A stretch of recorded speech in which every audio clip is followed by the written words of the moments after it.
Fala pessoal, sejam todos muito bem-vindos a mais um episódio do podcast Café com Justiça, hoje em loco, literalmente da Casa da Advocacia. Vamos falar hoje um pouquinho sobre trajetória, liderança, inspiração e o convidado de hoje, na realidade, eu venho à casa dele, né, entrevistá-lo. Já é a segunda vez que ele participa do nosso podcast Café com Justiça, agora com a Rede Fox TV. Mas agora esse momento é em loco. Vamos falar um pouquinho da trajetória do Dr. Abner Vidal, presidente da 57ª subseção da OAB Guarulhos. Obrigado por ter aceito mais uma vez nosso convite. É uma honra aí poder estar de novo com o doutor aí, a gente bater um papo. Certo? A honra é minha, Robson. Obrigado pela visita. Mas a casa é nossa. A casa é da advocacia, a casa é da cidadania. Você bem lembrou, né? A gente costuma chamar a sede da OAB carinhosamente de nossa casa, porque é a nossa casa mesmo. Então, prazer receber você na sua casa, na nossa casa, na casa da advocacia. Obrigado, presidente. Presidente, um café com justiça, o presidente igual café adoçado ou sem açúcar? Café sempre sem açúcar. É isso. Doutor, e quando eu te sirvo um café, já vou te fazer uma pergunta, tá? Ou melhor, doutor, uma frase que define a sua trajetória. Tem uma frase do Cortella, um filósofo, que eu trago desde muito cedo. Fazer melhor enquanto nós não temos condições melhores de fazer melhor ainda. Então, assim, você tem que fazer com o que você tem. Às vezes as pessoas... Eu vou dar uma aula hoje, e eu vou começar a minha aula é sobre gestão de escritórios, e eu vou começar a minha aula dizendo o seguinte: primeiro você faz. E depois você vai melhorando. Claro que você tem que ter compromisso com a excelência, você tem que ter compromisso com a ética, mas há pessoas que esperam o alinhamento dos planetas, das estrelas, de tudo perfeito para começar a fazer algo. Então você tem que fazer. Você tem que colocar o seu rosto na frente, você tem que dar o primeiro passo. Então, essa é uma frase que me marca bastante. Acho que você já ouviu, me ouviu falando aqui nas solenidades da OAB. A gente tem que fazer... enquanto nós não temos, fazer o melhor da gente, enquanto a gente não tem condições melhores de fazer melhor ainda. Eu acredito muito nessa frase e acredito muito que realmente as condições perfeitas para você iniciar algo, elas nunca irão existir, né? Sempre vai ter algo um impeditivo, é o carro que quebra, é uma conta que atrasa, então assim, faz, né? Isso já aconteceu com você? Não sei se já aconteceu com você, mas assim, às vezes você programa, né?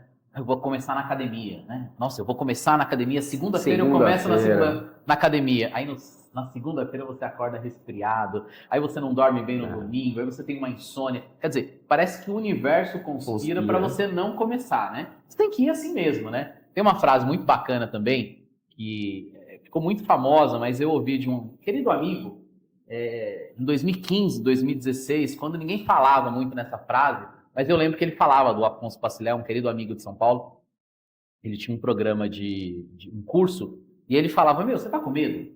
Vai com medo mesmo, não tem problema, né? Depois essa frase ficou muito conhecida, as pessoas usam muito, mas eu acho que é isso, né? Olha, tudo tem medo, tudo tem consequência, então você tem que ir com medo mesmo. Perfeito. Doutor, presidente, quando criança, o pequeno Abner queria ser o quê? Nossa, a gente vai começar agora batendo fundo, hein? Eu conheço um pouco da história do doutor atrás dos bastidores, né? E hoje acho que é o momento do público que nos assiste, o público do Café com Justiça da Rede Fox TV, conhecer um pouquinho, né? O Abner Vidal, anterior à advocacia, tudo que passou, os percalços. Então a gente já começa muito assim. Muito legal. Pedrada. Né? Minha infância foi uma infância, assim, Robson, eu costumo dizer que faltou muitas coisas na minha infância do ponto de vista de questões materiais. Meus pais eram muito pobres mesmo, assim. Para você ter uma ideia, meu pai, ele vendia bala, doce, em frente à Volkswagen de São Bernardo. Então, ele era vendedor de bala e de doce, né? A gente morava numa comunidade, no Batistini. Quem conhece o ABC vai conhecer. Quem conhece São Bernardo do Campo vai conhecer essa comunidade, Batistini. Dentro dessa comunidade tinha um nome lá, Morro da Fome. Então, imagina o local. Era um local muito de difícil acesso, muito, muito difícil. Então, e o meu pai, ele já era uma pessoa um pouco mais idosa, minha mãe também. Eu nasci, meus pais já eram um pouco mais idosos. eles tiveram a necessidade de mudar desse bairro por algumas questões. Então, na minha infância, eu mudei muito. Então, eu morei em São Bernardo do Campo, depois voltei para Guarulhos, morei um tempo em Guarulhos, depois meus pais mudaram para Belo Horizonte, aí mudaram para um sítio no interior de Belo Horizonte, para ser caseiro de uma chácara, depois mudaram para Vitória do Espírito Santo, até que meu pai faleceu quando eu tinha 10 anos de idade, eu sou filho único, ficou eu e minha mãe para se virar na vida, né? Então, só conectando assim, faltou muito, mas o que não me faltou na minha infância foi amor e educação. Então, os meus pais me deram muito, muito amor, né? Então, eu sou muito rico de amor, então fui constituído na base do amor e muita educação, apesar dos meus pais não terem tido acesso à escola. Meu pai nunca pisou numa escola, num prézinho, minha mãe nunca pisou numa escola, mas eu me recordo, quando eu tinha 7 anos de idade, a gente morava nesse sítio, e nessa fase da vida, a vida sempre foi muito difícil, eu sempre vi os meus pais com dificuldade. Nessa fase da vida, quando eu tinha ali 6 para 7 anos, a vida estava tranquila. Por que estava tranquila? Porque os meus pais tinham um teto, então era muito difícil ter um teto, mas nesse momento da vida os meus pais tinham um teto, porque eles eram caseiros de um sítio, e recebiam um salário. Então, quer dizer, além de não pagar para morar, eles recebiam para cuidar daquela propriedade. Só que aquela propriedade era muito distante de uma escola. Ficava 2 horas de uma escola. 1 hora a pé, mais 1 hora de ônibus. 1 hora a pé para chegar até o ponto de ônibus e mais 1 hora de ônibus para chegar até a cidade. Então, meu pai, embora tinha uma vida confortável do ponto de vista material e financeiro, o que não tinha tido antes, porque a vida sempre foi uma luta, sempre foi vender bala, pagar o aluguel, comprar o que tem que comprar para a família. Eu sempre vi o meu pai nessa luta. Nessa fase da vida, a vida estava tranquila para os meus pais. Mas o meu pai falou assim para minha mãe, olha, a gente não pode ficar aqui. A gente tem que ir para a cidade, eu vou voltar a vender bala e doce, porque o Abner precisa estudar. O Abner não terá o mesmo destino que nós tivemos. Meu filho vai ser alguém na vida. Então, eu me recordo muito do meu pai, isso mexe comigo, então por isso que eu falei quando você falou da minha infância, né? É uma pedrada porque isso traz recordações muito especiais para mim. Então, os meus pais sempre exigiram muito com relação aos estudos. Meu pai e a minha mãe. E eu sempre cresci com essa cena, eles conversando e falando, olha, o Abner, ele precisa estudar, ele precisa ser alguém na vida. E só respondendo, porque eu acabei não respondendo a sua pergunta, eu já queria ser advogado. Desde criança, as pessoas falavam que eu me comunicava bem, então eu falava bem, eu articulava bem as ideias nas escolas e etc. Eu era aquele aluno que sentava no fundão, mas aquele aluno muito comunicativo. E aí os professores começavam lá com 10, 11 anos, olha, você fala bem, você argumenta muito bem, você organiza bem as suas ideias. Então, eu fui crescendo, e as pessoas começaram a falar, acho que você tem jeito para advogado. E aí eu fui crescendo com isso na cabeça. Então, isso se transformou num sonho, desde sempre, desde criança, de ser advogado. Então, doutor, ele não vem, né, de uma família de advogados, primeiro advogado da família, correto, doutor? E você se viu em algum momento, né, que a advocacia seria algo distante para você? Nossa, demais, demais, demais. Então, quando eu comecei a brincar com os meus amigos e as pessoas falavam sobre... Eu queria sempre ser o advogado. Não era policial, não era delegado, não era juiz, era sempre o advogado. Não era médico, era o advogado. Eu queria ser o advogado. E eu comecei a trabalhar muito cedo. Então, comecei a estudar e comecei a trabalhar muito cedo por uma questão, assim, de necessidade. Então, veja, meu pai faleceu aos 10 anos, minha mãe recebia ali um salário mínimo a título de pensão, de aposentadoria do meu pai, e a vida era muito difícil, né? Eu comecei a trabalhar com 12 anos de idade como cobrador de lotação. Então, assim, eu dividi os estudos, hoje é impensável, minha filha tem hoje 10 anos, impensável a minha filha trabalhar com 12 anos de idade, né? Mas era necessidade, eu queria, era uma outra época e tal. Nessa época, Robson, era difícil se imaginar na faculdade. Nessa época, era uma conquista chegar no final do mês com a conta paga. Faltava o básico, né? A vida foi evoluindo, eu comecei a trabalhar nos Correios com 14 anos como jovem aprendiz. Eu tive uma sorte danada, e eu preciso dizer que eu sou a pessoa mais sortuda que eu conheço, porque eu acho que eu tive sorte, trabalho, eu tive pessoas que me ajudaram nessa minha trajetória, nessa minha caminhada. Mas é só para você ter uma ideia, os Correios é uma organização gigantesca. E quando eu participei desse processo seletivo para ser jovem aprendiz dos Correios, tinha lá mais de 500 jovens. E 90% dos jovens, eles eram destinados para trabalhar no CDD. E eu fui destinado para trabalhar na Reop. O que é Reop? O que é CDD? O meu deve ser o pior, porque todo mundo está indo para o CDD. E só eu estou indo para o Reop. Aí eu fui entender que o CDD é o Centro de Distribuição de Carta, que é o core do Correio. Que o menor não aprendia nada, aprendia pouco no CDD. Ele aprendia a distribuir carta. E o Reop era regional operacional dos Correios, ou seja, onde as pessoas do administrativo trabalhavam, entre as pessoas, os gerentes, os administradores, os regionais, eles trabalhavam. Então eu tive a alegria de já ir trabalhar numa regional, num ambiente de escritório, numa alta gestão, isso com 14 anos de idade. E aí, nesse momento, ficou um pouco mais palpável uma formação superior. Mas por que eu não falava em direito ainda, embora tivesse sido um sonho desde criança? Porque eu sempre fui muito pragmático. Muito pragmático. O que é ser pragmático? Eu falava assim, eu vou fazer faculdade, eu vou mudar a história da minha família. Assim, eu vou furar essa bolha. Com 14 anos eu falava isso. Eu gostava muito de ler notícias, eu gostava muito de ler livros, eu gostava de assistir programas eleitorais, eu me interessava muito por política. Então, eu já era uma criança um pouco diferente das demais. Assim. Eu gostava de ler, eu gostava de política. E assim, eu estava em escola pública, eu não era nenhum santo na escola. E gostava de alguma forma de me destacar na escola, né? Então, era da turma do fundão, mas os professores gostavam de mim, porque eu sabia sobre, sei lá, importação, sobre política, sobre LDB. Eu lembro que uma vez eu me peguei lendo LDB para discutir com um professor com 14 anos, né?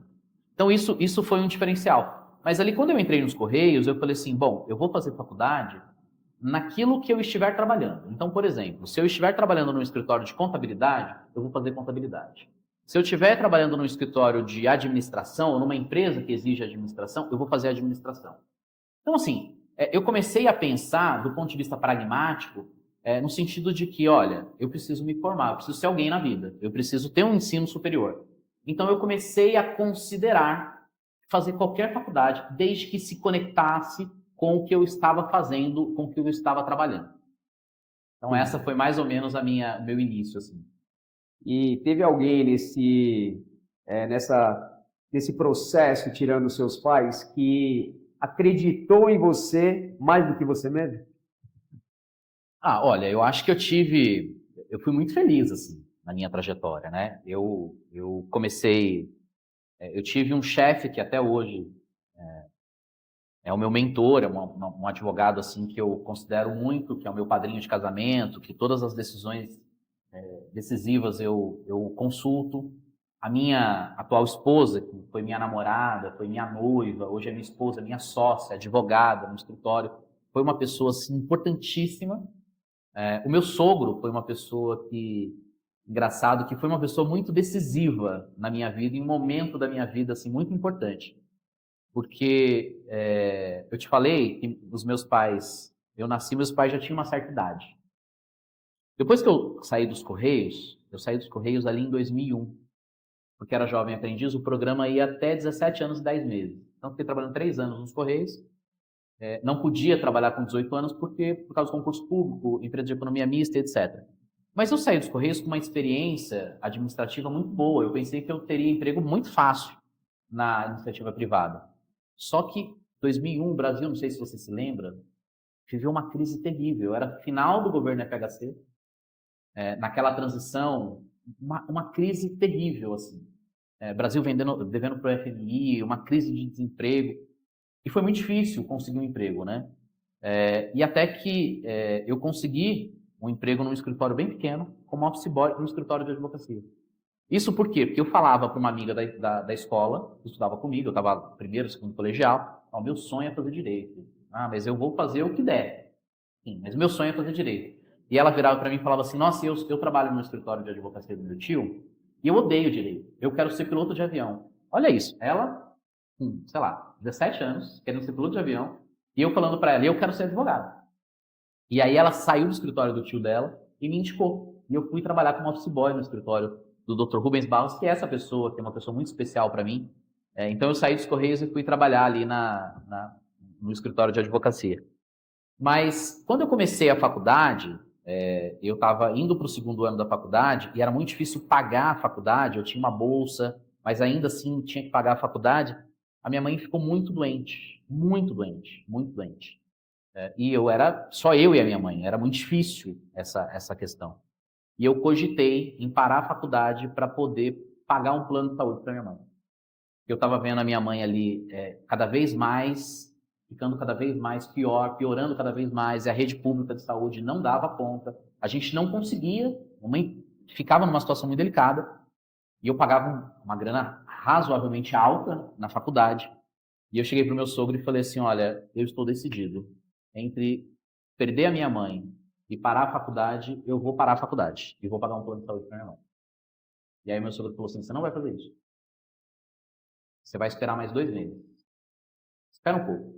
Em 2 meses veio a bolsa do ProUni, eu deixei de pagar a faculdade, consegui pagar um plano de saúde para minha mãe, e realmente minha mãe se recuperou. Aí minha mãe hoje é falecida, mas ela viu tudo. Ela viu a formatura, ela viu o meu escritório, ela viu um razoável, para ela, um sucesso na advocacia. Então ela me viu formado. Então isso foi uma conversa muito importante que eu tive com o meu sogro e que foi decisiva para eu continuar a faculdade, ganhar a bolsa e me formar. Talvez um dos momentos mais difíceis para poder dar continuidade nessa trajetória e que você realmente pensou em desistir, né? Então, foi mais difícil, com certeza. Fica claro que todo mundo tem as suas guerras, né? E nada é fácil, não cai do colo, não vem por acaso, né? Passou dificuldade financeira com a faculdade, talvez com transporte, alimentação, assim como a grande maioria, né? E em algum momento também pensou em desistir, teve apoio também, demonstrou aqui a questão do network, conexão, né? Que é importante. Já no colégio, né? Já no colégio, já te proporcionou, né? A te transitar, né? Te dar uma transição para poder você talvez fomentar aquele sonho, né, que tinha de criança, né? Puta, que legal. Muito, muito boa a sua história, doutor. Realmente é inspiradora, porque nosso público realmente tem muitos alunos que nos assistem, muitas pessoas que às vezes em determinados momentos pensam em desistir. Eu mesmo pensei diversas vezes a desistir. Não era fácil, saía do plantão, ia para a faculdade, roubaram minha moto nesse meio tempo. Então, assim, tudo parece, assim como o doutor mencionou, né, que direciona para dar errado, né, para você desistir. Mas que bom que você persistiu e chegou e não foi por acaso. E eu queria saber, o senhor lembra da sensação da aprovação no exame de ordem? Fala pra gente. Nossa! Cara, é uma sensação assim, não dá para traduzir, né? Você falava assim, né? Quando eu era office boy desse escritório de advocacia, não é que era um grande escritório de advocacia, era um escritório pequenininho, era só eu e o meu chefe. E mais um advogado, eram 2 advogados e eu. E eu vim aqui no fórum, a gente está vendo, né? O público não pode ver, mas eu estou olhando aqui para o fórum. É aqui em cima. Isso há 22, 23 anos atrás. E nem faz tanto tempo assim, Robson. 22 anos a gente percebe que é um sopro de vida, não é muito tempo. Eu era office boy desse escritório e era tudo processo físico, de papel. Então a minha função basicamente era carregar os processos quando eu vinha para o fórum para o meu chefe. E eu ficava assim, às vezes ele ia lá no cartório fazer carga. Para quem não conhece fazer carga dos processos, não existe mais.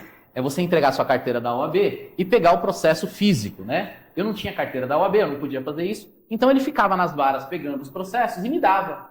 E eu ficava lá esperando ele. E eu ficava na porta do fórum. Eu não sei se quem conhece o fórum sabe, tem uma rampinha assim que desce e uma leve subidinha assim. Eu ficava olhando aqueles advogados de terno e gravata e eu ficava me imaginando o dia que eu ia descer aquela rampa de terno e gravata como advogado. Era um sonho, sim, eu ficava imaginando, E quando eu recebi a notícia da aprovação da OAB, eu estava no escritório, um amigo me ligou. O que me veio na cabeça eu vou poder realizar o sonho, eu vou poder descer aquela rampa do fórum de terno e gravata como advogado. É uma sensação de vitória, uma sensação de dever cumprido inimaginável. Só quem experimentou, e você sabe muito bem disso, sabe o quão emocionante e especial é. E é uma transformação de vida. Muita gente nos assiste e realmente está na labuta, né, na aprovação, e não é um exame fácil, não é uma preparação fácil. E eu acho que essa jornada, né, que te prepara, que é difícil realmente, quando você pega ali a carteira, você fala, putz, eu cheguei, né, com o meu suor, não foi fácil, né, teve pessoas em volta que puta, me ajudou, né, porque não é fácil você se dedicar, estudar ali, às vezes abdicar um pouco na questão do relacionamento com a família, abdicar de um passeio, né, de uma festa, mas assim, quando você persiste, insiste, realmente você vai chegar lá. Você sabe que aqui na UAB a gente tem assim, algumas questões que é muito particular, né? Primeiro que eu tive a alegria de, como presidente da Ordem, como diretor da Ordem, como presidente da UAB, levar a UAB para os bairros. Eu vim do bairro e a advocacia é pujante nos bairros. E hoje a UAB está no São João, no Bom Sucesso. Não é por acaso, né? Isso mostra a importância da advocacia dos bairros. Algo muito especial que a gente transformou aqui é a questão da solenidade de entrega de carteira. Se você tiver a oportunidade de vir qualquer dia, assistir uma solenidade de entrega de carteira, as pessoas que vêm de fora, diretores da UAB, presidentes de outras subseções, vêm, assistem a solenidade aqui em Guarulhos e falam, não, é diferente aqui. Porque é justamente isso, a gente quer propiciar um momento especial para o advogado, junto com a sua família, junto com os seus entes, para ele celebrar, para ele comemorar. Então, um dos eventos mais especiais aqui da OAB é justamente a entrega formal da carteira da OAB para o advogado. É uma solenidade muito especial. É isso. Eu acho que é importante celebrar cada passo, né? Cada conquista, cada vitória. E falando em conquista, qual foi o primeiro cliente da sua vida? E se você já sentiu medo de não dar certo na profissão? Eu sinto esse medo todo dia, toda hora. Esse medo é normal. Eu tenho 17 anos de profissão e eu sinto medo ainda, né? A gente não é dono da razão, cada cliente é um cliente especial. Eu atendi um cliente na sexta-feira que me impactou, né? Um cliente que é uma questão societária, empresarial, uma questão que envolve empresas, mas o indivíduo compartilha situações com você e que quando ele te contrata, ele coloca na sua mão uma responsabilidade. Se você não tiver esse senso do quão é importante a nossa missão, do quão é importante o que a gente faz. Então, assim, eu tenho medo o tempo todo, né? Eu tenho medo, cada processo, parece que cada processo é o processo mais importante da vida. Claro, tem alguns processos que nos marcam, tem alguns processos que são divisores de água, tem alguns fatos que nos marcam, mas o comprometimento com o seu cliente deve ser constante e perene. O estudo deve ser constante e perene. Mas eu tive muita alegria, Robson, de trabalhar no escritório de advocacia muito cedo. Eu saí dos Correios e já fui trabalhar no escritório de advocacia. Eu nunca trabalhei num grande escritório de advocacia. Eu sempre trabalhei num escritório pequeno. Hoje o meu escritório é um escritório médio. Nós temos aqui algo em torno de 20, mais os externos, 30 pessoas trabalhando no escritório. Então a gente vai aprendendo na prática ali, batendo um pouquinho a cabeça e etc. Mas eu sempre trabalhei num escritório muito pequeno, né?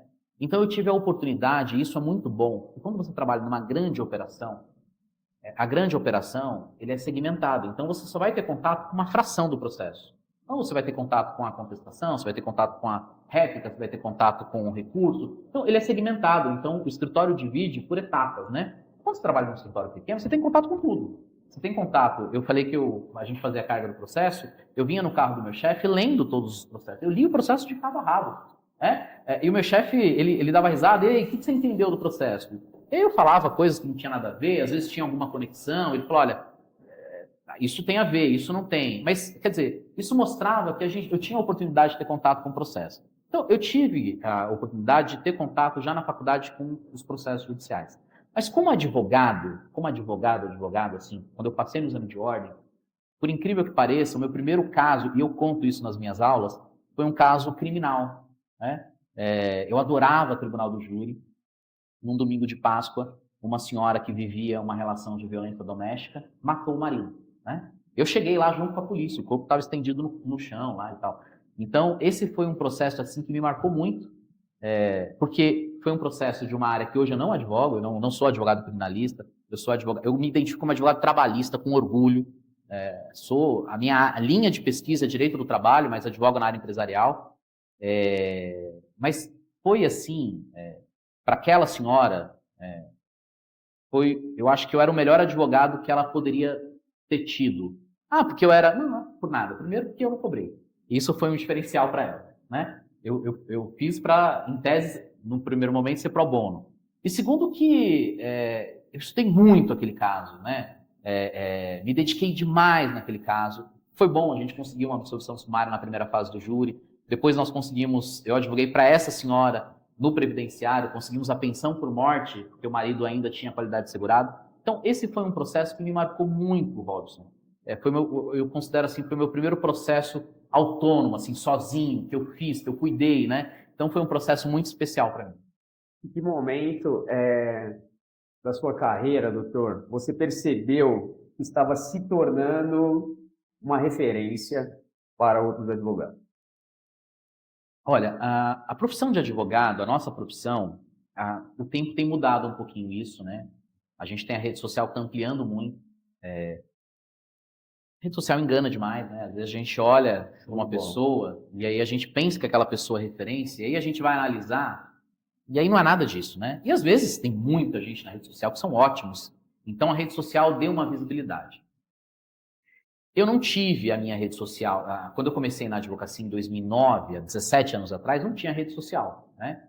Então, eu comecei a perceber que as coisas estavam caminhando bem quando eu comecei a receber alguns elogios de advogado, né? Eu costumo dizer o seguinte, é muito fácil você receber elogios de cliente, e é muito fácil você receber críticas de cliente, porque o cliente ele vai criticar e vai elogiar, no mais das vezes, ao sabor do vento. Se você ganha o processo dele, você é o melhor advogado do mundo. Se você perde o processo dele, você é o pior advogado do mundo, né? Claro, tem alguns clientes que conseguem separar, mas é uma crítica às vezes emocionada, ou é um elogio emocionado. Agora, quando você começa a receber elogios de colegas advogados, poxa, doutor, num processo que às vezes eu estava advogando contra um advogado muito mais experiente, e aí a negociação é dura, o processo é duro, é difícil, mas no final do processo que se resolve, ele aperta a sua mão e fala assim, doutor, parabéns pela sua atuação. Tecnicamente. Não é fácil advogar contra o senhor, não é fácil, mas assim, tecnicamente o senhor foi bem. Então assim, começaram alguns elogios, 4, 5 anos depois de me formado, começaram alguns elogios, começaram indicações de próprios advogados, né, que não atuavam na área, indicando outros clientes. Então, eu acho que esse momento eu comecei a observar, poxa, acho que a coisa está dando certo, a coisa está indo bem. Doutor, o que mudou na sua vida ao assumir a presidência da OAB? Bom, primeiro que é uma maior honra, uma das maiores honras da minha vida, sim. Imagina, um menino lá do interior, do Cabo Sul, né, que morou no Cabo Sul, que cresceu depois que meu pai faleceu. Eu voltei para Guarulhos, né? Falei para você que eu mudei muito, mas depois eu voltei para Guarulhos, cheguei em Guarulhos com 11 anos de idade e me criei no Cabo Sul. Eu sonhava em ser advogado. Era algo muito distante ser advogado. Me tornei advogado. Nem nos meus maiores devaneios eu sonhei em ser presidente da ordem. Nem nos meus maiores devaneios, assim. Sabe aquele devaneio? Vamos sempre usar esse exemplo. Às vezes a gente está no final de ano, no Natal, e a gente vê a Mega Sena da virada pagando 100 milhões de reais. Aí você fala assim, nossa, imagine se eu ganhasse na Mega Sena 100 milhões de reais, o que eu faria? Isso é um devaneio, né? As chances são poucas. E a gente começa a planejar, falar, olha, eu compraria isso, eu compraria aquilo. Isso é um devaneio. É mais do que um sonho, é um devaneio. Eu não tinha nem esse devaneio. Eu falava, eu vou ser presidente da OAB. Não, nunca passou isso para minha cabeça, nunca foi um plano. É claro que, em determinado momento, apoiando um professor muito querido, hoje tesoureiro da OAB São Paulo, o Alexandre de Sá, que é um dos meus mentores também, eu digo que na OAB, o Alexandre talvez seja a pessoa mais importante nesse cenário, para minha formação enquanto gestor de ordem, porque a gente tem uma formação como advogado, e a formação de gestor de ordem, você traz muita coisa da advocacia. Claro que a sua essência como advogado, você vai trazer para a gestão de ordem, mas a gestão de ordem te exige mais coisas do que a advocacia, né? Porque na advocacia você está no seu escritório, na gestão de ordem é completamente diferente. Claro, você soma, mas você tem que crescer. E o Alexandre sempre foi uma referência. E eu ajudei ele em 2015, ele costuma dizer isso, o primeiro café de lançamento da campanha dele foi no meu escritório, eu tive a honra de sediar o primeiro café do Alexandre, e comecei a trabalhar, Robson, sem nenhuma pretensão, nenhuma pretensão. Comecei a fazer o meu melhor, enquanto não tinha condições de fazer melhor ainda. E comecei como membro da Comissão de Direito do Trabalho, não tive nenhum cargo de destaque no primeiro momento. Aí veio a reforma trabalhista, o Alexandre me chama em 2016 para assumir um cargo de direção, eu recuso porque o escritório estava indo bem, as coisas estavam bastante movimentadas no escritório. Em 2017, em janeiro, o Alexandre me liga e fala assim, olha, eu preciso que você coordene direito do trabalho. Tudo bem? E aí eu costumo dizer para ele o seguinte, eu só aceitei porque os prazos não tinham voltado ainda. Eu estava tranquilo no escritório. Eu falei, claro, presidente, aceito. E aí, quando você aceita, é um negócio, não tem como você molhar sua canela, você tem que mergulhar de cabeça, né? Eu não consigo molhar sua canela, eu vou de cabeça, assim, eu sou assim, me dedico, né? E em 2017 veio a reforma trabalhista. Cara, só se falava em reforma trabalhista. E aí, eu tive a felicidade de contar com grandes advogados aqui na OAB de Guarulhos, e a gente falou muito sobre reforma trabalhista. A gente dava opinião, a gente escrevia artigo, a gente fretava ônibus para ir para São Paulo para protestar contra o assodamento, contra o aceleramento, né, da reforma trabalhista. Então, a gente fez muita coisa aqui na sede da OAB sobre reforma trabalhista. Claro que, naturalmente, isso te dá um destaque, né? E aí, em 2018, tinha eleição da OAB, eu recebi um convite para ser diretor-tesoureiro da OAB Guarulhos. A partir deste momento, quando eu recebo o convite para ser diretor, numa chapa, candidato a ser diretor, eu começo a pensar, opa, tem aqui um possível sonho. E aí eu me permiti a ter outras expectativas, né? Trabalhar mais, com mais afinco e etc. pela OAB. Mas é uma continuidade, né? E aí, como diretor, as coisas foram acontecendo, a gente fez um bom trabalho na gestão do meu presidente Eduardo Ferrari, eu fui diretor tesoureiro junto com o presidente Ferrari, e aí a coisa começou a clarear um pouco mais, né? Mas isso aconteceu depois que eu fui membro de comissão, coordenador de comissão, aí presidi uma comissão de sociedade de advogados também em 2018. Quer dizer, até eu receber o convite, para mim, nada, zero. E aí, num evento, um diretor falou assim, olha, você é jovem, juro, nunca passou pela minha cabeça, não pensava nisso. Um diretor falou, você é jovem e você tem potencial para ser futuro diretor da OAB.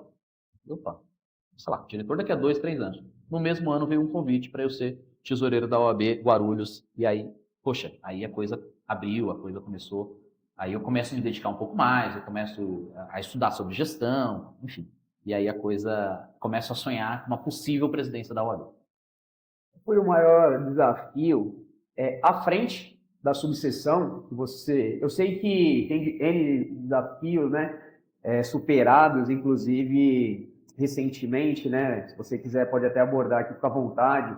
A conquista, né, da nossa casa, né, agora da nossa sede própria, acredito que foi um grande desafio. Mas qual foi o maior desafio frente à subseção e como você equilibra a vida pessoal, profissional e também institucional? Nossa, que legal.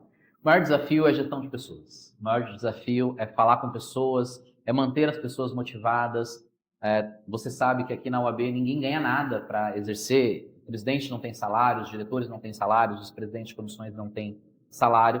Então, é um desafio grande você manter, por exemplo, a gente tem aqui 60 comissões, são 60 lideranças, 60 advogados engajados de liderança. E a gente tem vice-presidente, secretário, a gente tem aproximadamente 800 advogados nomeados, né? Então, esse é um desafio muito grande, né? Manter o time unido, manter o time engajado. Para além disso, mas o time é muito bom. A advocacia de Guarulhos dá um show. A advocacia de Guarulhos, assim, é empenhada, se encanta, se apaixona pelos projetos. Então, assim, talvez esse seja o menor dos problemas, né? Acho que a sede própria, a conquista do São João. Primeiro, a conquista do Bom Sucesso foi uma conquista muito importante para a gente na gestão do presidente Eduardo Ferrari. Ele me deu muita autonomia para fazer esse projeto. Ele teve muita coragem de acreditar nesse projeto. Então foi uma conquista muito especial, esse trabalho assim, do ponto de vista de dedicação, de selecionar a empresa, de ir à noite na reforma lá do imóvel. O São João também foi uma conquista muito importante, um trabalho enorme. E a sede foi o maior desafio, com certeza, né? Depois de 50 anos, a gente ouvia que era um sonho da advocacia. Mas essas conquistas, Robson, não é conquista do presidente Abner ou dessa diretoria atual. É uma conquista do presidente Alexandre, é uma conquista do presidente Ferrari, é uma conquista dos diretores, uma conquista dos conselheiros. Há uma gama infinita de pessoas que contribuíram para isso, né? Eu tive a alegria, talvez, de na minha gestão anunciar isso e a coisa concluir na minha gestão, né? Mas é um trabalho muito grande por trás, é um trabalho muito relevante. Então, esses foram os desafios da gestão, né? Aí você perguntou com relação à vida pessoal, né? Isso, como que você equilibra, né, a vida pessoal, profissional e também institucional, né? Porque não é fácil, a gente está atrás dos bastidores e eu vejo realmente você em todos os eventos, em todos os projetos, tudo relacionado à advocacia, né, em Guarulhos aqui e também em São Paulo, né, você realmente se envolve. Então eu queria saber como você consegue equilibrar tudo isso. Olha, eu tenho uma parceira de vida muito especial, que é a minha esposa, Camila, que sem ela, com certeza, eu não conseguiria cumprir todas essas agendas, que é minha sócia.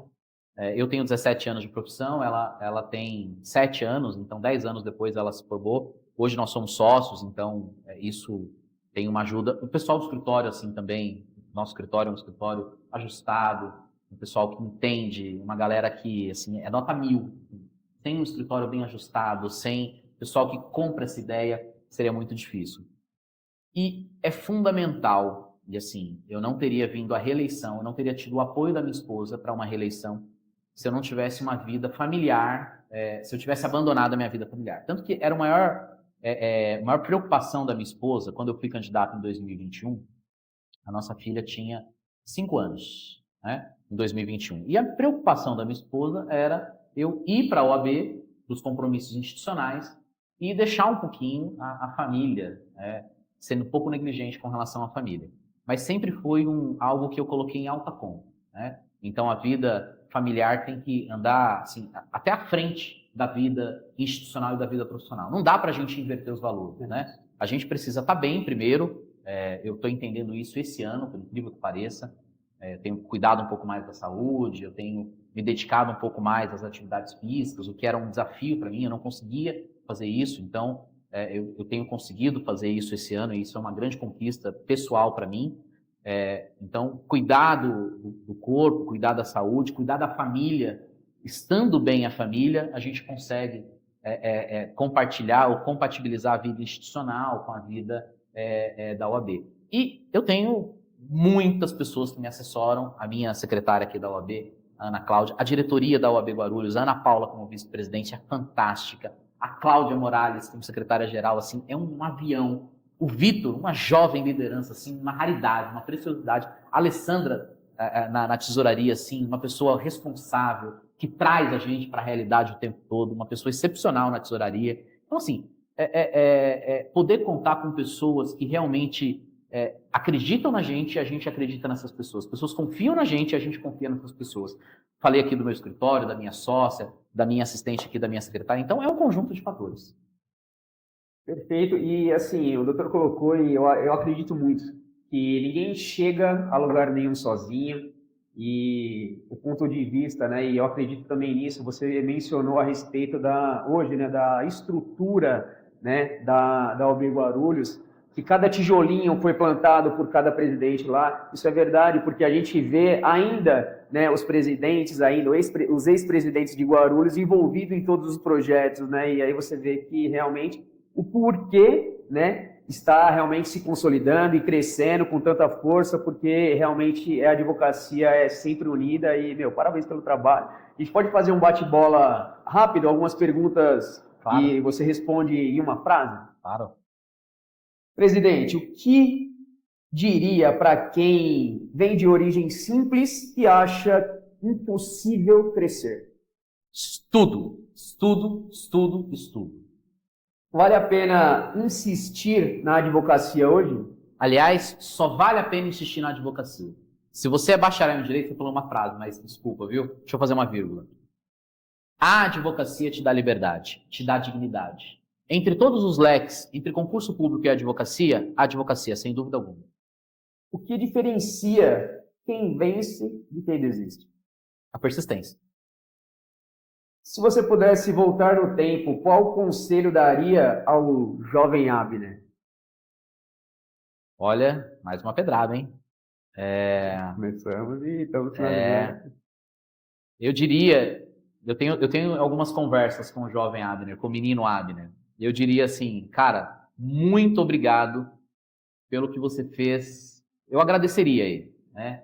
Acho que eu não daria conselho. Eu agradeceria ao Abner falando assim, cara, obrigado por você ter gostado de ler, obrigado por você ter gostado de estudar, obrigado por você ter gostado de coisas que normalmente os jovens da sua idade ou as crianças da sua idade não gostavam. Eu só tenho a agradecer ao Abner quando ele tinha 10 anos, quando ele tinha 12, quando ele tinha 14 anos. Perfeito. Obrigado pelo bate-papo. Ficaremos muito tempo aqui conversando, mas eu gostaria de dar uma breve lembrança aqui para o presidente, né? Já tem mas é o segundo certificado do Café com Justiça, né? E tem mais uma caneca. Poxa, eu vou fazer coleção, hein? Ixi, calma aí, acho que, deixa eu ver Segura aqui, doutor, eu acho que veio preta, aí, deixa eu ver Olha, tem toda uma... Caramba, mano. Não está quente o café ainda, não sei se está quente. Acho que não está muito quente, mas vamos ver. Segura aí, doutor, ver se está quente aí ou não. Olha, tá aparecendo aqui, não sei se dá para ver, mas tem aqui uma... O que é? É uma caricatura? Aí é uma logo antiga e do outro lado vai aparecer aos pouquinhos aí. Talvez não fique tão claro ali para quem está nos assistindo, mas é uma frase... Ah, não, tá ficando claro aqui, ó.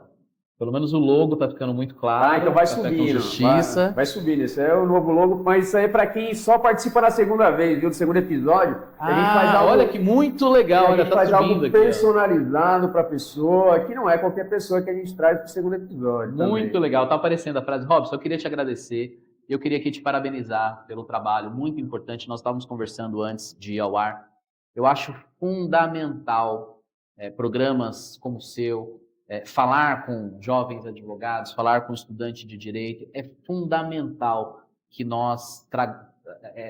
que a gente traga para essa conversa pessoas que tiveram dores, pessoas que são humanas, têm dúvidas, têm inseguranças. Sabe, as pessoas pensam que o presidente não tem dúvidas, não tem insegurança, que o presidente não tem problemas.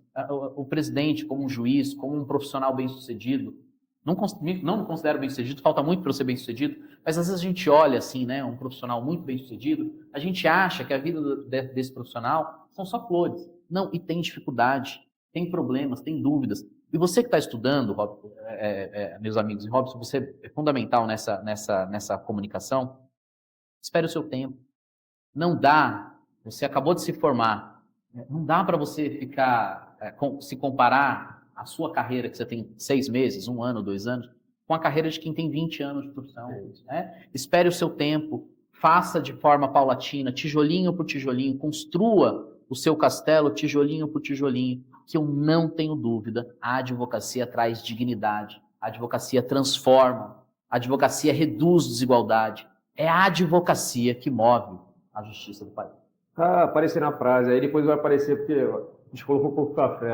Poxa vida, você pensou que eu ia falar essa frase no começo, viva a advocacia, mas olha, é uma frase que eu falo muito. É isso aí. Viva a advocacia, porque realmente eu acredito, a advocacia transformou a minha vida, transforma a vida de tantas outras pessoas, por isso, viva ontem, viva hoje, viva sempre, viva a advocacia. Histórias como a do Dr. Abner, né, ele nos mostra que, assim, antes do cargo, existe uma caminhada, né? E o Café com Justiça está aqui para realmente comentar e levar para você a informação fidedigna. Obrigado, você que nos acompanha. Então, curte, comenta, compartilha. Né? Tem gente que precisa, né, conhecer a história do Dr. Abner, gente que às vezes está na dúvida, e eu acredito que às vezes, sabendo a realidade atrás dos bastidores, assim como foi colocado, seja o ponto crucial para você dar o pontapé inicial sem esperar as condições perfeitas. Obrigado mais uma vez, presidente. Obrigado. Nos vemos no próximo Café com Justiça. Tchau, tchau.